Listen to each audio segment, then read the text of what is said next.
That morning, amidst the bustling crowds of Manhattan, Elena Brooks, a woman in her 40s, walked like a silent punctuation mark in the rhythm of a vibrant city. Her faded baseball cap obscured part of her deep-set eyes, which held more than a single story, more than a single life. She stopped before Union Equity Bank, a symbol of financial power. She breathed deeply, as if to suppress old memories and summon the courage she needed. Then she stepped inside. The moment Eleanor passed through the glass doors, the entire lobby seemed to freeze. Crystal chandeliers glow onto the cold marble floor, reflecting opulence and a heavy, abnormal silence. Every eye turned toward her, gazes that were unfiltered, unashamed in their judgment. A clutch on a handbag, a look of disdain, lips pursed to swallow a sudden wave of baseless disgust. All of it because of her skin color and the worn-out clothes she was wearing. No one asked who she was. No one cared why she had come. In their eyes, Eleanor Brooks had already been categorized as an outsider who was not to be trusted. Elena knew that feeling all too well. It wasn't unfamiliar. It had followed her since childhood in Harlem. The scars of the past now throbbed quietly beneath the surface. She walked over to the number dispenser, her calloused fingers gently pressing the button. A small slip of paper emerged, but to Elena it felt more like a ticket into a battlefield of prejudice, where every look, every smirk, was a dagger's slice. Elena picked a seat by the window, pulled her cap low, and sat silently in the eye of an invisible storm. At that moment, she was no longer the CEO of Union Equity Bank, the powerful woman who oversaw millions of dollars. She was a poor black woman in the eyes of the elite society that surrounded her. Every whisper, every cold stare wove a tightening net around her. But Elena had not come to hide. She had come to confront, to expose, to shake a rotting system from within. And she, more than anyone, knew the real battle had only just begun. The air inside Union Equity Bank began to thicken, like a freezing mist crawling across the gleaming marble. Each glance cast toward Eleanor was tinted with scrutiny, naked judgment, and a barely concealed discomfort. A well-dressed, middle-aged couple seated a few chairs away shot her a glance, then leaned toward each other to whisper.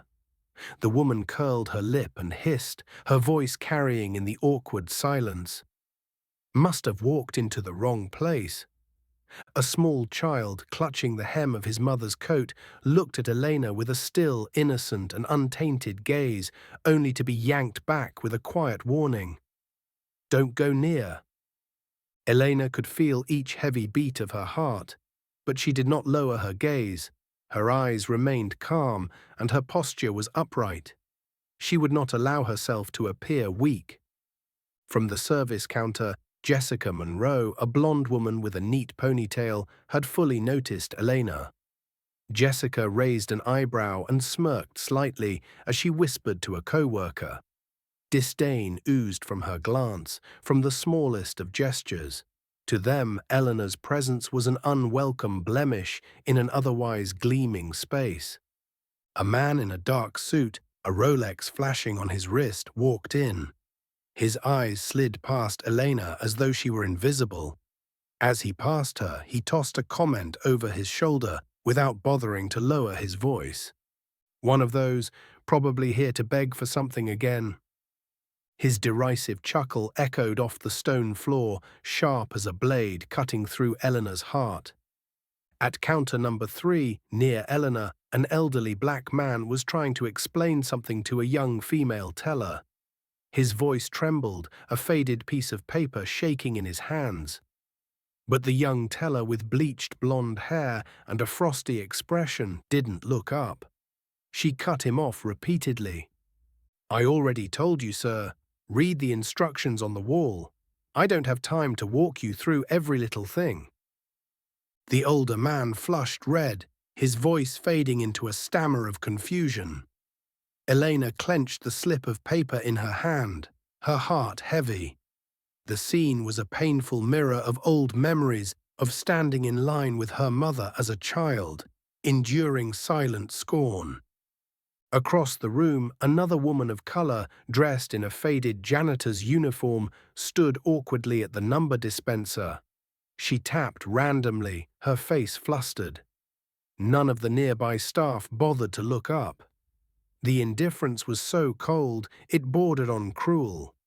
Elena jumped to her feet and quickly walked over to help. She gently guided the woman through the number-taking process, then helped her back to a seat. The gesture didn't escape Jessica Monroe's notice.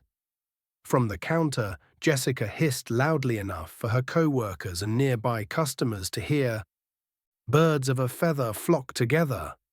Snickers erupted, sharp as tiny needles pricking skin. Elena turned her head, meeting Jessica's triumphant gaze. She said nothing, just smiled as light as mist, but burning with a hidden fire. The number on Elena's ticket crept closer. She breathed deeply, feeling every gaze that clung to her, every whisper that dripped like poison. Waiting, she drifted back to when she was 8, clutching her mother's hand as they entered a rundown bank branch in Harlem. Back then, just because of a faded dress and plastic sandals, they were gently asked to leave. The bank is about to close, even though the sun was still high. The memories played like grainy black and white film, painful and indelible. She also remembered her father, a man in cement-stained clothes and calloused hands, bowing to apologize to a young bank clerk for signing in the wrong place. Those memories hadn't broken her. They had forged her into something rare, strong yet resilient, powerful yet silent. And today, Elena Brooks, who had survived every slight and sneer, returned to the very source of that old pain, carrying a strength no one expected. The intercom buzzed. A shrill voice called out, "Number 1094, counter 5. Elena glanced at the slip in her hand. It was her number. She rose, not hurried, not hesitant. Every step she took echoed on the stone floor like a quiet declaration. I have the right to be here. All eyes turned to her again, laced with curiosity and suspicion. Standing at counter 5, Jessica Monroe saw the name E. Brooks flash on the screen. She gave Elena a once-over, then visibly bristled, as if forced to serve a beggar. She forced a crooked smile. "Hello, ma'am.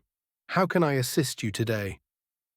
Elena gently placed her transaction confirmation slip and ID card on the glass counter. Her voice was soft but crystal clear.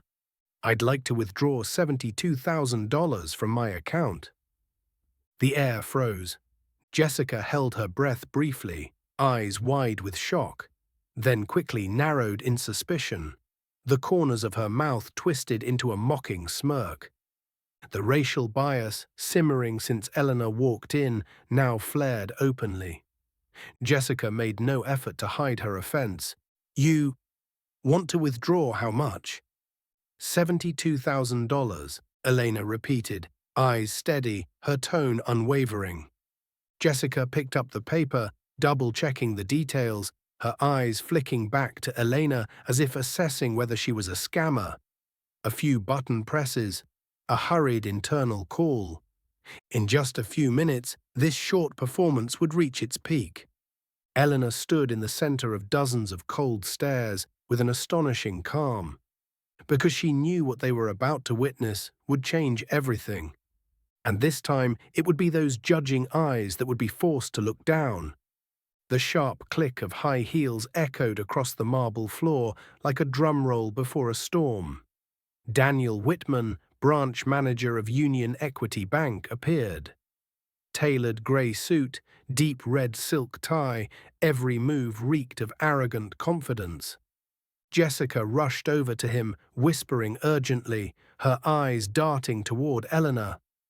Daniel listened, squinted, then looked at Elena as if she were vermin in his pristine garden. No questions, no verification.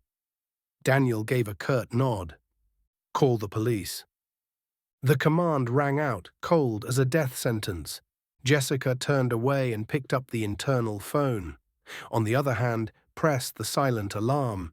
Every action was swift and practiced, as if they had done this before, as if removing undesirables, like Elena, was routine.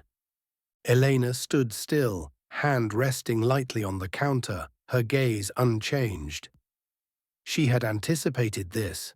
In truth, she had hoped for it. Meanwhile, the other customers began clustering in small groups, whispering and gossiping.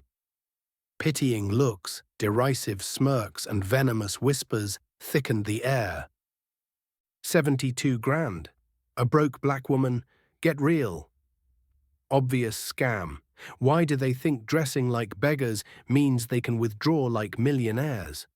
Eleanor heard it all. Every word is a cold blade slicing through memory, but she remained unmoved. Inwardly, her soul was a still lake, bracing for the storm that would shatter all illusions. Minutes later, 2 police officers entered, one young, one older, with sharp, measured eyes. Daniel stepped forward quickly, pointing directly at Elena, his voice loud enough for all to hear. She's trying to withdraw a huge amount using fake documents, highly suspicious. All eyes snapped to Elena, as if guilt had been sealed on her from the start. The younger officer approached. "Ma'am, we need to verify your ID and account information." Elena didn't argue. She slowly handed over her documents, every movement calm, as though this were going exactly to plan.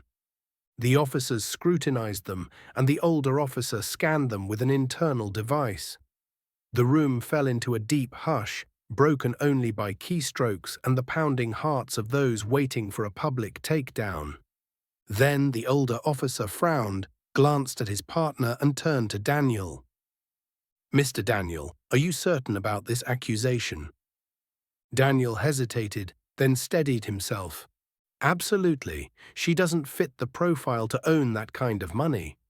I take full responsibility." The older officer sighed, set the documents on the counter, then looked directly at Elena. His gaze softened. "Ms. Elena Brooks, we confirm you are the rightful owner of this account. You are also the Chief Executive Officer of Union Equity Bank." A silent shockwave rippled through the lobby. Those hungry for disgrace were silenced. Daniel Whitman turned pale, his lips tightening, his eyes wide with panic. Jessica Monroe stepped back, clutching her blouse, her face bloodless. Eleanor spoke gently, her voice steady yet unshakably firm. "I did not come here today to withdraw money. I witnessed firsthand how you treat customers, especially those who don't look like you expect." Each word was a hammer in the dead silence. "And I regret to confirm, what I saw today was worse than what I'd been told." She turned to the officers. "Thank you for doing your job. I have no complaints against the police." Then she turned back to Daniel, her eyes sharp as blades. "But as for you and your staff here, a formal investigation begins immediately." The lobby remained frozen. No eyes dared meet Elena's. Those who had mocked her now looked away, heads bowed, breath held. Elena calmly pulled out her phone and initiated a video call with the bank's board of directors. Within 5 minutes, the decision was made. Daniel Whitman was suspended. Jessica Monroe was placed on administrative leave. The announcement was made right there in the lobby. Some customers began to leave quietly. Those who remained, including lower-ranking employees, lifted their heads for the first time, a quiet glimmer of hope in their eyes. Maybe, from today, things would change. Eleanor stood in the middle of the bank lobby, beneath the cold crystal lights, steady as an unshakable monument. She nodded gently to the officers, gathered her documents, and left Union Equity Bank. Each step echoed behind her, heavy for those exposed, but light for her. Elena Brooks had done what few dared. confronted discrimination head-on and defeated it, not with weapons or rage, but with calm intellect and dignity. Outside the bank, the Manhattan sun poured gold across the street. Elena lifted her face, embracing the warm light as if it were a silent blessing for the battle she had just won. And she knew this was only the beginning. Less than 2 hours after the shock at Union Equity Bank's Manhattan branch, the corporate board called an emergency meeting unprecedented in scope. The story of the disguised black woman, none other than CEO Elena Brooks, spread like wildfire through the banking network. The first batch of emails arrived with the subject, "Urgent Customer Treatment Policy Changes." Branch directors across the states were ordered to halt all non-essential operations and focus solely on auditing their customer service culture. Eleanor didn't return to her office that morning. Instead, she sat in a small cafe across the street from the bank. Through the window, she quietly observed the passing crowds. What filled her wasn't triumph or vindication, but deep contemplation. She knew the cruel stares from earlier were just the tip of a deep-rooted iceberg of discrimination embedded in society's psyche. Union Equity Bank was merely a cross-section. To enact change, she needed more than a shock. She needed a revolution. That very afternoon, Union Equity Bank's headquarters issued a formal announcement: immediate suspension of all managers and staff involved in the Manhattan incident. Establishment of the Committee for Customer Equity and Respect, chaired directly by Elena Brooks. Mandatory training on anti-discrimination and unbiased customer service for all employees, from receptionists to executives. Deployment of a 12-month system-wide anonymous audit program. The following day, more than 500 senior managers gathered in the bank's main auditorium, and tension filled the room. Elena stepped up to the podium without notes or a script, only sharp sincerity and piercing clarity in her eyes. Her voice rang out, calm yet commanding. "I spent my childhood under the same scornful gazes some of you cast at me yesterday. But I'm not here to recount pain. I'm here to demand change. And change is no longer an option. It's mandatory." The hall was dead silent. Her words sliced through the facade of civility. From today onward, anyone within Union Equity Bank who disrespects a customer with even a glance or a gesture will be removed. No exceptions. She paused, her eyes scanning the room. "We do not trade in money, we trade in trust. And trust only exists where there is unconditional, absolute respect." In the following weeks, Union Equity Bank embarked on a historic transformation. Training centers opened nationwide. Sociologists, psychologists, and human rights activists were brought in to teach. Every employee, from valet attendants to regional directors, had to pass rigorous awareness and practical exams. At the same time, Eleanor quietly resumed undercover visits to various branches and small offices to witness the changes firsthand. Wherever discrimination or apathy persisted, no warning was given. The leader of that location was replaced immediately. The media quickly picked up the story. Articles praising the Union Equity cultural revolution flooded newspapers big and small. Time magazine named Elena Most Influential Woman of the Year in Finance and Social Justice. But for her, accolades were secondary. What mattered more was walking past a branch and seeing receptionists bow to every customer with equal respect. It was witnessing a young staff member smiling warmly as he helped an elderly black man without a hint of hesitation or judgment. That was the true victory.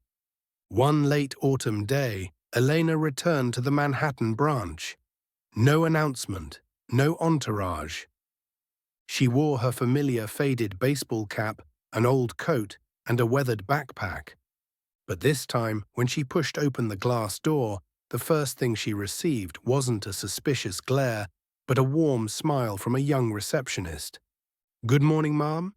We're delighted to serve you today. Is there anything I can help you with?" Eleanor smiled gently.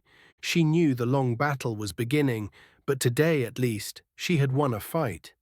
Not with power, not with fear, but with unyielding courage, tireless perseverance. Most importantly, if one person dares to stand up, the world can change. The air inside Union Equity Bank wasn't just cold. It was gradually becoming a vivid portrait of injustice, where racial discrimination revealed itself blatantly under the glittering crystal lights. Eleanor sat quietly in a waiting chair, her eyes discreetly observing every detail of the grand lobby. Though she had prepared herself mentally, what she saw still weighed heavily on her heart. Just a few meters away, an elderly black man in his 70s, with snow-white hair, shakily approached the counter. His old suit couldn't hide the signs of poverty in his frail posture. He held out an aged savings booklet, voice trembling.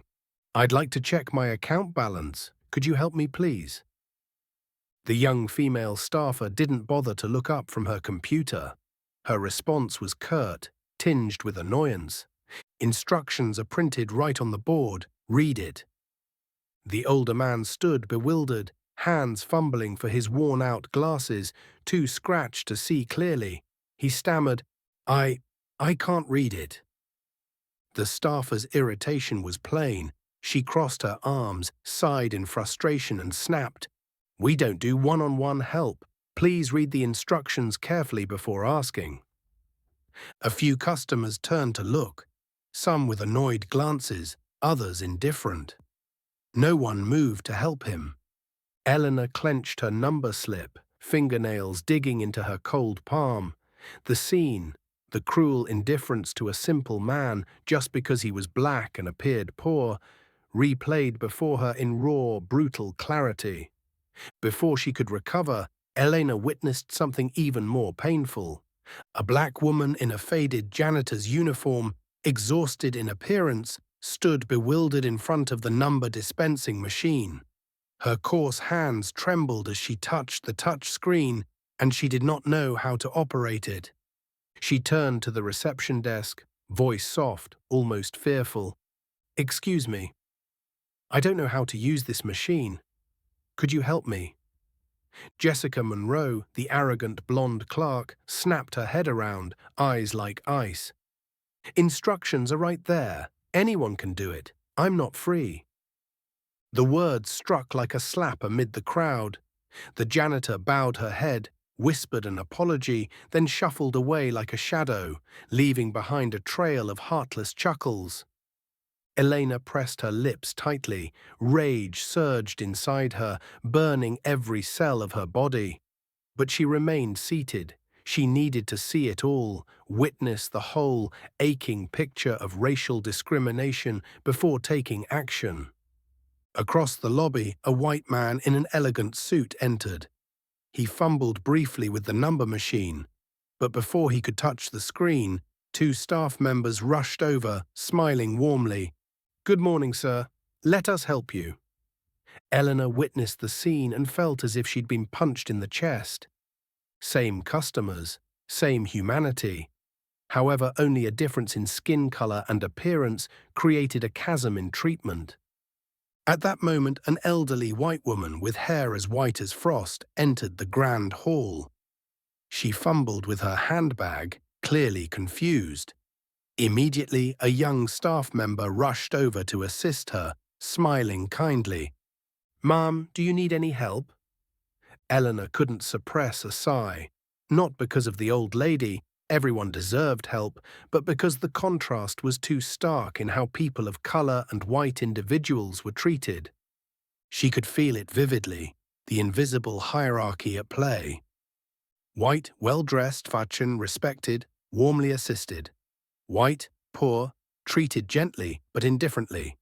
Person of color, wealthy, suspected, scrutinized. Person of color, poor, disrespected, ignored, humiliated. And this system had become so seamless that no one participating realized they were complicit in injustice. Elena felt her heart shattering into tiny fragments, but she didn't rise. She knew that if she acted now, she would only react emotionally. She needed to wait for the guilty portrait to reveal itself and condemn itself fully. She needed the truth to be laid bare, undeniable. Only then could those proudly sitting on the throne of prejudice feel the complete collapse caused by their actions. And she, Elena Brooks, would be the one holding the largest mirror, placing it in front of them, forcing them to look. No excuses, no escape. The intercom crackled. "Number 1094, please proceed to counter 5. Elena clenched the slip in her hand, feeling her blood surge through her veins. She stood up. Her steps were slow yet resolute, each one striking the cold marble like an unspoken declaration. "I'm here to reclaim justice." The Union Equity Bank lobby was eerily silent. Curious, wary, and judgmental eyes followed the petite but unwavering figure walking toward the counter. No one knew that an earthquake would erupt in just a few minutes, and the tiny world inside this bank, drenched in prejudice and injustice, would be upended at its roots. Elena strolled toward counter 5. Each footfall on the frigid marble stirred old memories, wounds thought buried now rushing back as if they had never healed. When she was 8, Elena once clung tightly to her mother's weary hand, navigating the stifling streets of Harlem to reach a bank. Her mother's dress, washed so many times, had faded, and her plastic sandals were dusty. But her mother held her head high, her grip tight like a shield, protecting their shared dignity. Elena vividly remembered that summer day when a bank employee, with an indifferent voice and a cold stare, gently asked them to leave because the bank was closing soon, even though sunlight still bathed the streets. The humiliation that day had no name for the young Elena. It simply felt like an invisible net, choking her throat, leaving her speechless. As Elena placed her number slip on the glass counter, memories of her hard-working father surged. Mr. Collins, a short black man who worked as a construction laborer, spent his days battling cement dust and searing sun. Once, he took her to the bank to withdraw their small savings. Their dusty work clothes immediately made them targets of condescension. The teller that day, a white man, squinted at them from head to toe, as if assessing whether they genuinely deserved to be inside such a grand place. Her father's paperwork lacked only one signature, but instead of offering help, the teller threw a scornful remark. "Can't read, huh?" Elena vividly remembered her father's eyes, sad, pride trampled, but he swallowed his anger to avoid embarrassing his daughter. He quietly apologized, quietly re-signed the form, and swallowed his humiliation. Those memories, buried beneath time's dust, now surged back with every breath Elena took. In front of her now stood Jessica Monroe, the haughty blonde clerk, eyeing Elena with chilly indifference. "What transaction do you need today?" Jessica asked, her tone flat, as if dealing with something cheap. Elena replied calmly, "I'd like to withdraw $72,000 from my account." Jessica raised an eyebrow, lips curling into a mocking smirk. Her eyes scanned Elena from head to toe, lingering on her worn shoes and faded cap. Suspicion radiated clearly. "Please, give me a moment to verify." Without hiding her contempt, Jessica picked up the phone and called Daniel Whitman, the branch manager, directly. When Daniel arrived, dressed impeccably in an expensive suit, Elena felt like she was staring at a modern version of those who had once humiliated her parents. One glance, a frown, a curled lip, every ingrained prejudice laid bare. "What's going on, Jessica?" Daniel asked, his voice ice-cold. Jessica lowered her voice, but ensured Elena could still hear clearly. "A suspicious customer wants to withdraw a large amount. I suspect fraud. Daniel turned to Elena, his eyes filled with disdain. No greeting, no polite inquiry, he passed immediate judgment. You understand. We're very cautious with unusual transactions. We have to verify everything thoroughly. Elena offered a faint smile. She was all too familiar with this kind of caution, reserved only for people of color. If your documents have any issues, Daniel continued, we'll notify the police immediately. Elena said nothing. She calmly pulled her ID and bank card from her coat pocket and placed them on the glass counter. I'm prepared to wait, she said, her voice soft yet firm. Jessica grabbed the documents as if handling something filthy. Daniel motioned for her to begin verification immediately. Elena stood tall, her spine straight, eyes unwavering. She wasn't just fighting for herself, she was standing for her parents and for every soul who had ever been belittled because of their skin. Some customers began to murmur. A middle-aged white man nudged his companion and muttered just loudly enough for Elena to hear, "These people are good at making up stories. No way she's pulling a fast one here." Chuckles rippled behind her, but Elena didn't turn around. She had weathered much worse than this. She was no longer the girl who once sobbed in her mother's arms. She was Elena Brooks, the woman who had turned tears into steel and scars into sharpened weapons. And in just a few minutes, every person mocking her would receive a lesson they would never forget. No one in Union Equity Bank's lobby suspected that the woman standing at the counter, with her faded baseball cap, worn backpack and scuffed shoes, was not just any customer. She was the head of this entire banking system, Elena Brooks. That morning, her humble appearance was no accident. It was the culmination of a months-long secret plan, a bold social experiment designed to expose the true nature of the institution that operated under her name. It had all started when Elena received dozens of letters from customers, people of color, people with low incomes, older people, immigrants. They all share painful stories of being demeaned, insulted, or worse, denied service simply because they didn't fit the image of an ideal customer. Some letters were scrawled in shaky handwriting, riddled with spelling mistakes, but filled with raw emotion. A single mother recounted being called a beggar when she asked about a student loan. An elderly man was bluntly told, "You don't qualify. Don't waste our time." Elena read every word. Each letter stung like a memory from her impoverished childhood in Harlem. She didn't order an investigation. She didn't set up a committee.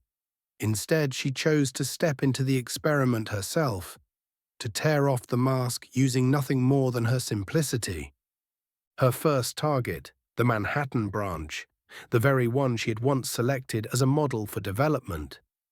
That morning, she chose her plainest outfit, an old winter coat, dusty shoes, and a worn-out cap she used to wear while living in a rental apartment.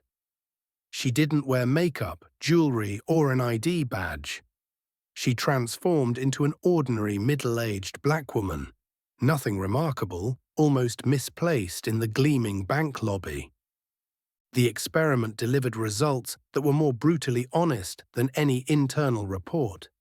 When she walked in, she was met with probing looks, scornful glances, and icy indifference from staff and clients. She didn't need to say a word. Her presence alone was enough to make the system expose itself. When Jessica Monroe, the branch's model teller, called to report her as a suspicious fraud risk, Elena simply stood still. She needed everyone here to reach the depths of their prejudice so they would later face the harshest truth. And just as she predicted, Daniel Whitman emerged, expression frozen, arrogance etched deep in his eyes. No questions, no verification. He immediately threatened to call the police. "Who do you think you are? This bank isn't for people like you." Those words tore through the facade of civility Daniel had always worn, The lobby fell into dead silence. Still calm, Elena placed her ID and bank card on the counter. "Go ahead. Check them. I have nothing to hide." The police were summoned. Everyone in the bank held their breath, waiting for the arrest. Some even pulled out their phones to record, eager to catch the drama. But then, the play ended. The older officer, after verifying the information, turned to Daniel and spoke clearly. "Mr. Daniel, this woman is not only a legitimate account holder, she is the CEO of Union Equity Bank." The entire space froze. Jessica went pale. Daniel's mouth fell open. A few customers lowered their eyes, unable to face Elena. Others slipped away in silence, shame clinging to them like a heavy fog in a church confessional. Elena raised her head, her gaze like a blade slicing through every face in the room. "I didn't come here today to withdraw money. I saw firsthand who among you is violating the principles this bank was built upon." Each word landed like an arrow, piercing the hearts of those who thought themselves victorious in the game of prejudice. "Today I dressed like a homeless woman. Tomorrow I might return in a suit as your CEO. But if their clothes dictate your respect for customers, then you are the ones begging for dignity." Elena pulled out her phone. A video recording of the entire incident played on the screen, filmed from a hidden angle she had set up in advance. She sent the footage to the board of directors, along with a directive to suspend Daniel and Jessica and launch a full-scale reform. Some wept, others fled, but most stayed to listen, to learn, and to change. That day, the mask of civility fell. Elena's quiet experiment, which was conducted with nothing more than humble attire, was a resounding success. No press conference, no long speeches, just presence, just raw stares and bleeding memories. And from that moment on, no one in that bank could ever look at people with low incomes or people of color the same way again.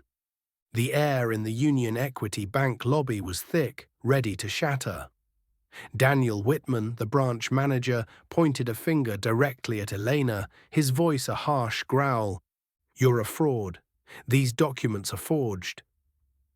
Every eye in the lobby turned to Elena. Some grimaced, some sneered. But no one objected, because to them, the black woman in worn-out clothes, trying to withdraw $72,000, could be nothing but a ridiculous scam.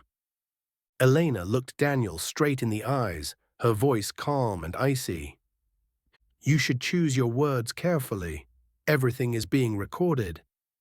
Jessica Monroe, still standing behind, added mockingly, "Who do you think you are? You're not going to fool us that easily. I'm calling the police."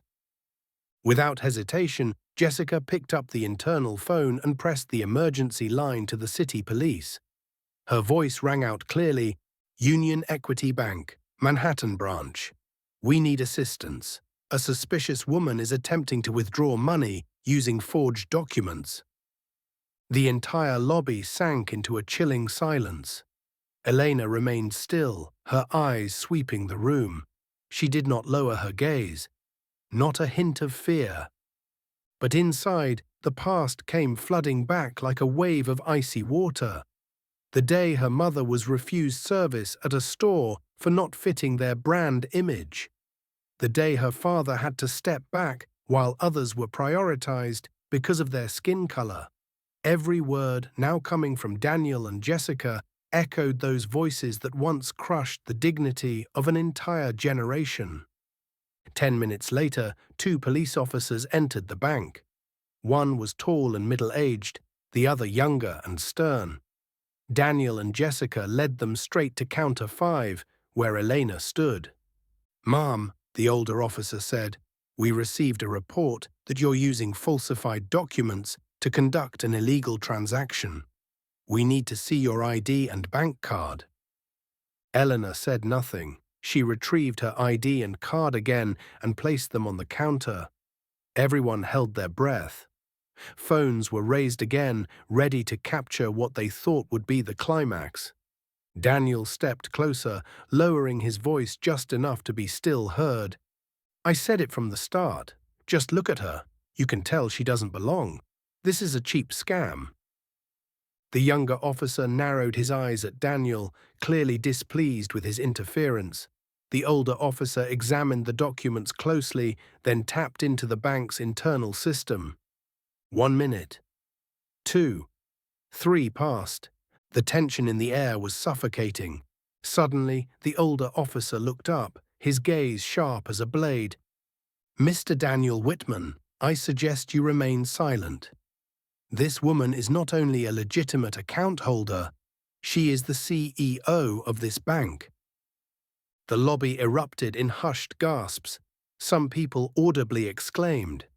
Jessica dropped her phone to the floor, her face drained of all color. Daniel stumbled back a step.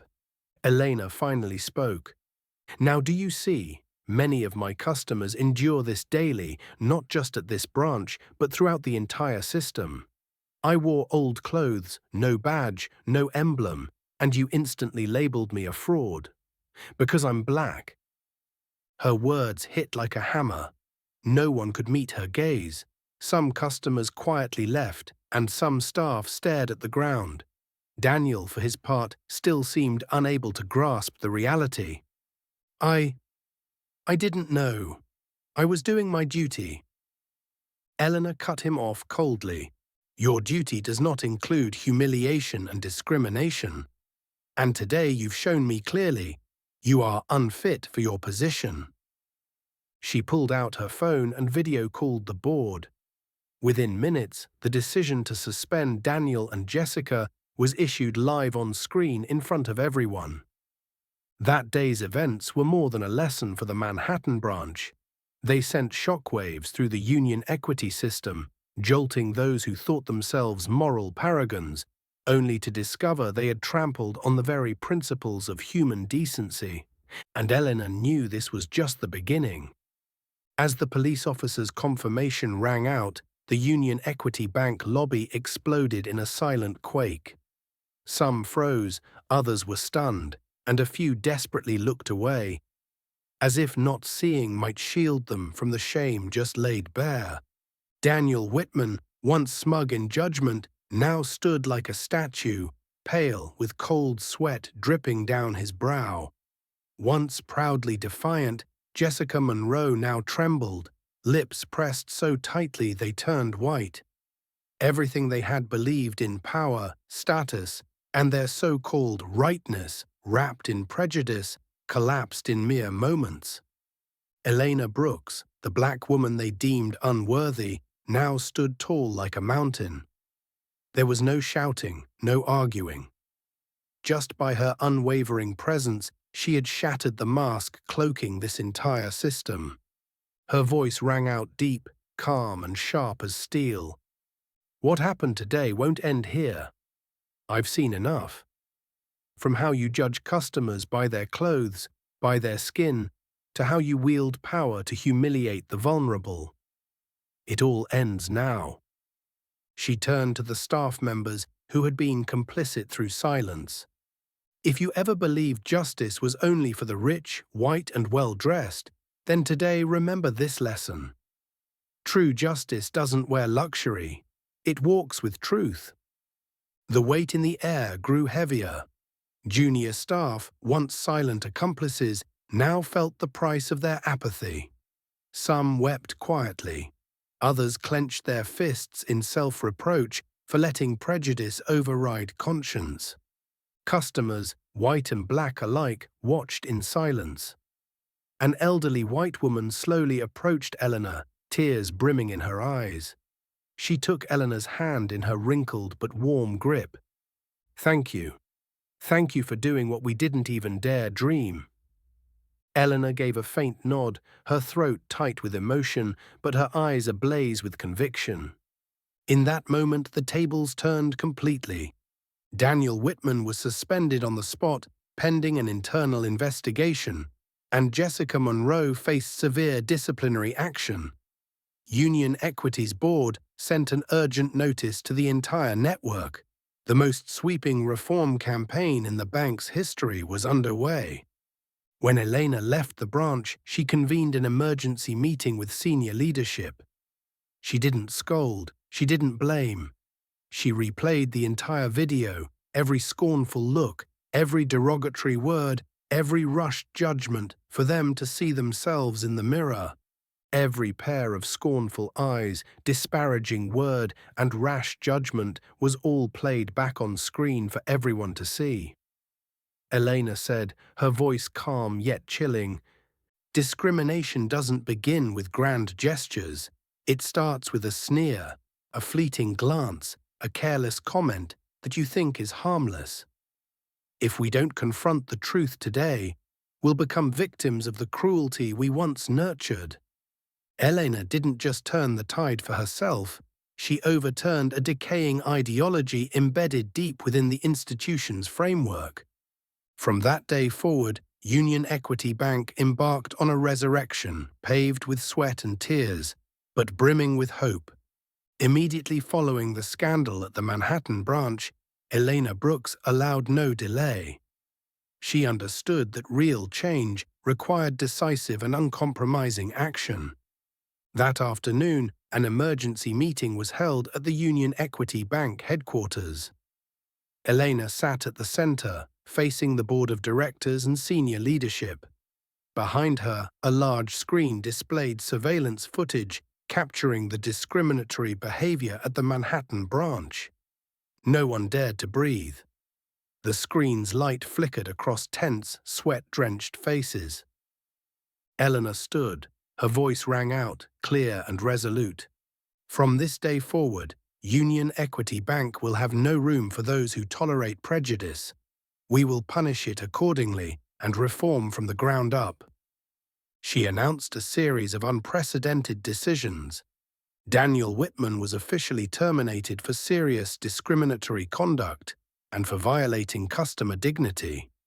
Jessica Monroe was indefinitely suspended and required to complete mandatory human rights and service ethics re-education. The entire banking system would undergo special inspections. Each branch would face random audits with undercover customers from diverse backgrounds. A new department, Equity and Social Responsibility, would be formed under Elena's direct oversight and would investigate all discrimination complaints. But Elena didn't stop at individual accountability. She recognized that the problem ran deep in the system's mindset and corporate culture. Thus, she declared the 3-year Union Equity Bank Rebirth Plan. Every employee, regardless of rank, must attend cultural diversity, equity, and human rights training. A new code of conduct would be implemented.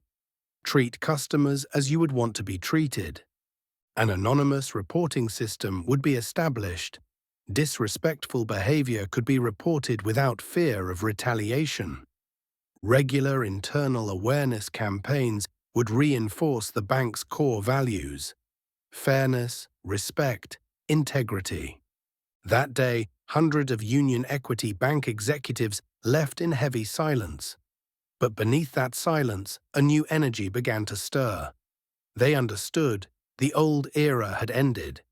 Elena Brooks was rebuilding a new, more humane Union Equity Bank. The days that followed at the Manhattan branch were filled with relentless effort and renewed awareness. Each employee had to relearn how to view customers, set aside personal biases, and truly serve with heart. And Eleanor, like an untiring warrior, continued her covert visits, ensuring that her reforms didn't just live on paper, but breathed through every fiber of Union Equity Bank. News of Elena Brooks and her courageous act exploded across the media within days of the Manhattan incident. Major newspapers splashed bold headlines. "Bank CEO disguises herself to expose discrimination. A priceless lesson in human rights on Wall Street."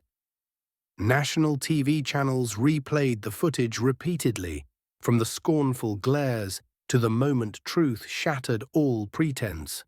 Social media was awash with shares, praise, and even tears. people called Elena the Flame of Justice in Manhattan. Movements like Mind Respect Everyone and No More Discrimination spread like wildfire across the digital world. More importantly, the story expanded beyond Union Equity Bank. It touched the hearts of millions, judged by their skin, background, or appearance.